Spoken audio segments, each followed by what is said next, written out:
अस्सलाम वालेकुम नाज़रीन, FSID न्यूज में आपका इस्तकबाल है। मैं मोहम्मद फारूक। पढ़ते हैं आज की ताज़ा खबर। लस्सी तलब a house of milk shake, new town महबूब नगर। इनके यहाँ लजीज व जायकेदार हर किस्म के milkshake, lassi, smoothie, mocktail, ice cream व दीगर अशिया दस्तयाब है। Turo jeans company, a complete men's wear, Padmavati colony beside Standard Motors, Ramzan के लिए खुसूसी पेशकश करते हैं। 3 जीन्स सिर्फ 1999 रुपीज़, 3 शर्ट्स 1999 रुपीज़ और 3999 रुपीज़ की खरीदारी पर ट्रैवल बैग मुफ्त। आज ही विजिट कीजिए टूरो जीन्स कंपनी, सेल नंबर 9949950111। हल्के महबूब नगर कांग्रेस पार्टी MP उम्मीदवार चल्ला वंशी चंद रेड्डी की आज पर्चे नामजदगी के मौके पर शहर महबूब नगर के मेडुगड्डा से एक बड़ी रैली का एहतमाम किया गया। इस रैली में मेहमान खुसूसी की हैसियत से TPCC सदर व तेलंगाना चीफ मिनिस्टर रेवंत रेड्डी ने शिरकत की। चीफ मिनिस्टर रेवंत रेड्डी का कांग्रेस कायदीन व कारकुनान और आवाम ने शानदार पैमाने पर इस्तकबाल किया और इस पर्चे नामजदगी रैली में कांग्रेस सफ़ों के अलावा आवाम की कसीर तादाद मौजूद थी। रैली के दौरान कदम कदम पर आवाम ने चीफ मिनिस्टर रेवंत रेड्डी का इस्तकबाल किया। मुस्तकिल के घड़ियाल चौक पर मुनक़दा कॉर्नर मीटिंग से चीफ मिनिस्टर रेवंत रेड्डी ने खिताब करते हुए कहा कि महबूब नगर की आवाम को ये सोचना चाहिए कि 2009 में करीमनगर की आवाम ने KCR को मुस्तरद कर दिया था, जिसके बाद KCR महबूब नगर का रुख किया। उस वक्त तेलंगाना तहरीक को मजबूत करने और तेलंगाना को हासिल करने के लिए महबूब नगर की आवाम ने KCR को पार्लियामेंट भेजा। चीफ मिनिस्टर रेवंत रेड्डी ने KCR से सवाल किया कि महबूब नगर की आवाम ने तुम्हें पार्लियामेंट भेजा, लेकिन आपने महबूब नगर के लिए क्या किया है, आवाम को बताएं। रेवंत रेड्डी ने कहा कि मुत्तहदा रियासत में नज़रअंदाज किए गए Palamuru Rangareddy lift scheme project, Kalwakurthy lift irrigation हो या कोयल सागर निटिम्पाण हो, 10 साल इख्तिदार में किसी एक प्रोजेक्ट को भी पूरा नहीं किया या फिर कोई कंपनी महबूब नगर को लाया गया। रेवंत रेड्डी ने कहा कि KCR ने अपने 10 साल इख्तिदार में महबूब नगर की तरक्की के लिए कोई ठोस इक़दाम नहीं उठाए। चीफ मिनिस्टर रेवंत रेड्डी ने कहा कि KCR ने महबूब नगर हल्के के लिए BRS उम्मीदवार की हैसियत से M श्रीनिवास रेड्डी को दोबारा मौका दिया, लेकिन वो इन 5 सालों में महबूब नगर के लिए कुछ नहीं कर सके और ना ही पार्लियामेंट में कुछ बोल सके। ऐसे शख्स को कामयाब कराने से महबूब नगर को कोई फ़ायदा नहीं होगा। चीफ मिनिस्टर रेवंत रेड्डी ने कहा कि KTR कह रहे हैं कि हमारी कार में कुछ खराबी आई है, रिपेयर के लिए गैरेज में गई है, लेकिन KTR को पता नहीं है कि कार में खराबी नहीं बल्कि इंजन ही पूरा ख़राब हो चुका है। कार सिर्फ तोल में बेचने के लिए काम आएगी। कांग्रेस हुकूमत ने इक़्तिदार में आकर 100 दिन का अरसा भी नहीं गुजरा था कि ख़वातीन को बस में मुफ्त सफ़र की सहूलत फराहम की। इसी तरह कांग्रेस हुकूमत ख़वातीन को खुद मुख्तार बनाने के लिए 100 करोड़ रुपयों को मुख्तस किया। चीफ मिनिस्टर रेवंत रेड्डी ने कहा कि महबूब नगर की तरक्की अगर चाहते हैं तो कांग्रेस MP उम्मीदवार चल्ला वंशी चंद रेड्डी को भारी अक्सरियत से कामयाब करें। बादअज़ा रिटर्निंग ऑफिसर G रवि नायक से मुलाकात करते हुए चल्ला वंशी चंद रेड्डी ने अपने पर्चे नामजदगी दाखिल किया। इस मौके पर महबूब नगर कांग्रेस सदर व देवकद्रा रुकन असेंबली G मधुसूदन रेड्डी, रुकन असेंबली महबूब नगर NM श्रीनिवास रेड्डी, रुकन असेंबली मक्थल वाक्टी श्री हरी, रुकन असेंबली शादनगर वेरलापल्ली शंकर, अखिलियाती मालियाती corporation chairman Ubaidullah Kotwal, TPCC general secretary Vinod Kumar, DCC general secretary Siraj Qadri के अलावा दीगर कांग्रेस कायदीन भी मौजूद थे।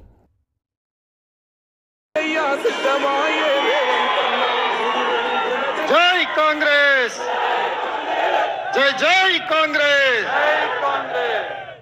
మిత్రులారా, ఈరోజు మెట్టుగడ్డలో బయలుదేరిన కాంగ్రెస్ పార్టీ సైనికుల పాదయాత్ర వేలాది మందితో బయలుదేరి గడియారం చౌరస్తలో మిట్ట మధ్యాహ్నం మండు టెండలు ఉన్న లెక్క చేయకుండా చల్లా వంశీ చంద్రెడ్డిని గెలిపించడానికి కంకణబద్దులై విచ్చేసిన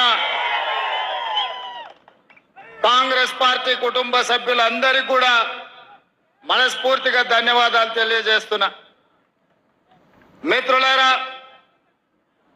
ఈ కార్యక్రమంలో షాద్నగర్ ఎమ్మెల్యే ఈర్లపల్లి శంకర్ గారు, జడ్చర్ల ఎమ్మెల్యే అనిరుద్ రెడ్డి గారు, మహబూబ్ నగర్ శాసన సభ్యుడు మిత్రుడు NM శ్రీనివాస్ రెడ్డి గారు, దేవరకద్ర శాసన సభ్యుడు మధుసూదన్ రెడ్డి గారు, నారాయణపేట శాసన సభ్యురాలు సోదరిమణి డాక్టర్ పర్ణిక గారు, మక్తల్ శాసన సభ్యుడు వాకిటి శ్రీహర్ ముదిరాజ్ గారు, ఈ కార్యక్రమంలో నాగల్ కర్నూల్ పార్లమెంట్ కాంగ్రెస్ అభ్యర్థి డాక్టర్ మల్లు రవి గారు, మహబూబ్ నగర్ మాజీ పార్లమెంట్ సభ్యులు, తెలంగాణ ప్రభుత్వ ప్రతినిధి ఢిల్లీలో ఏపీ జితేందర్ రెడ్డి గారు, అదే విధంగా ఒబేదుల్లా కోత్వాల్ గారు, స్థానిక మున్సిపల్ చైర్మన్ ఆనంద్ గారు, మంత్రివర్యులు మన జిల్లా నుంచి మిత్రుడు పెద్దలు జూపల్లి కృష్ణారావు గారు, వేదిక మీద ఉన్న చాలా మంది పెద్దలు ఈ రోజు ఈ కార్యక్రమానికి హాజరై పాలమూరు గడ్డ మీద కాంగ్రెస్ పార్టీ జెండా ఎగరేస్తామని చెప్పి కంకణబద్దులైన మీకు అందరికీ స్వాగతం పలుకుతున్న మిత్రులారా, ఇవాళ మీరు ఆలోచన చేయండి.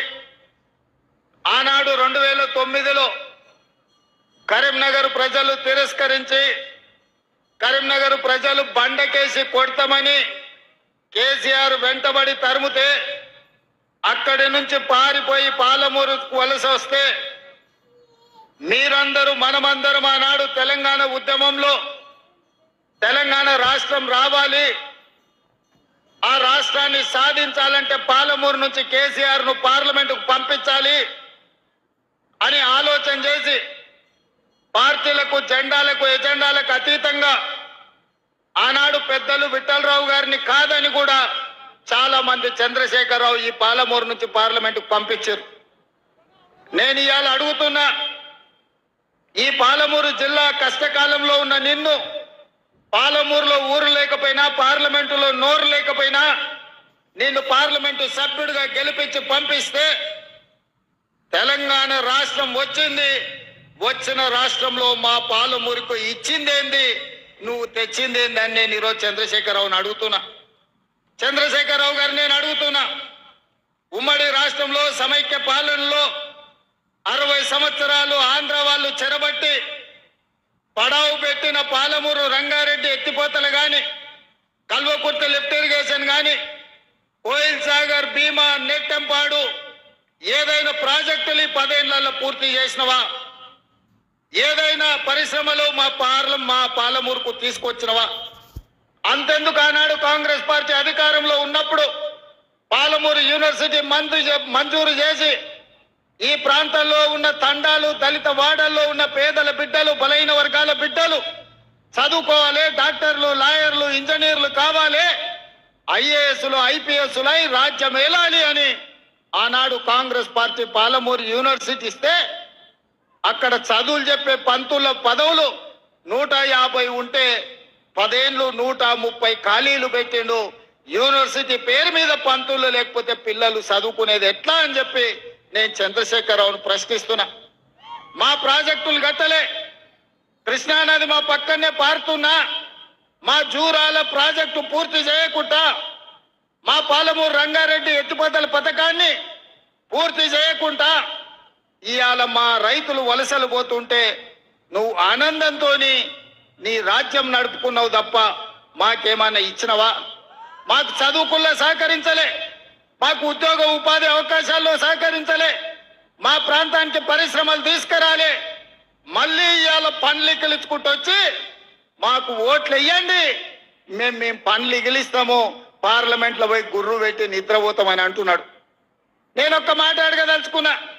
శ్రీనివాస్ రెడ్డి మంచోడే, నాకు కూడా తెలిసినోడే. గతంలో కాంగ్రెస్ పార్టీ ఆయనని ఎంపీటీసీ చేసింది, కేసీఆర్ ఎంపీ చేసిండు, ఆయన అదృష్టం బాగానే ఉంది. 5 ఏళ్ళు పార్లమెంట్ లో శ్రీనివాస్ రెడ్డి ఏ రోజైనా పల్లెత్తు పలకరింపు మాట్లాడిండా? పాలమూరు రంగారెడ్డి ఎత్తిపోతల ప్రాజెక్టు గురించి ప్రస్తావించిండా? మనిషి మంచోడే గాని మంచానికి పడ్డాడు. లేవనికే శాత కాదు, లేస్తే మాట్లాడనికే ఆయనకు అధికారం లేదు. మరి అట్లాంటి శ్రీనివాస్ రెడ్డిని మళ్ళొక్కసారి ఇవాళ కేసీఆర్ గారు వాళ్ళ అభ్యర్థి అని పంపించింది. ఏం చూసేయాలి? పిల్లగాడు 5 ఏళ్ళు చదివిండు, ఇవాళ పరీక్షలు రాయనికి వచ్చాడు. 5 ఏళ్ళ నేర్చుకోకపోయే ఈ ప్రాంతం గురించి మాట్లాడకపోయే అట్లాంటి శ్రీనివాసరెడ్డికి ఓటేస్తే ఇవాళ మనకేమన్నా ఉపయోగమా? నిన్న మన కేటీఆర్ అంటున్నాడు మా కారు కొంచెం ఖరాబ్ అయింది, గ్యారేజ్కి పోయిందని. అరే పిల్లగా, నీ కారు ఖరాబు కాలే, నీ కారు ఇంజను అనుము చెడ్డది, ఇంకా మళ్ళా రాదు. తూకానికి అమ్ముడే, తూకం పెట్టి అమ్ముడే. వర్క్ షాప్ నుంచి మళ్ళా ఇంటికి రాదు. ఇనుప సామాన్లోనికి తూకం పెట్టి అమ్ముడే. నీ కారు నీ అయ్యనడుగు కావాలంటే ఇంటికి పోయి. నీ కారే కాదు, నీ అయ్య ఆరోగ్యం కూడా అనుంచెడ్డది.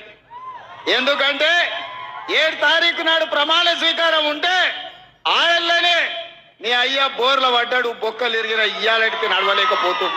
अगर आप हमारा ये वीडियो YouTube पर देख रहे हैं तो सब्सक्राइब करना ना भूलें और बेल आइकन दबाएं।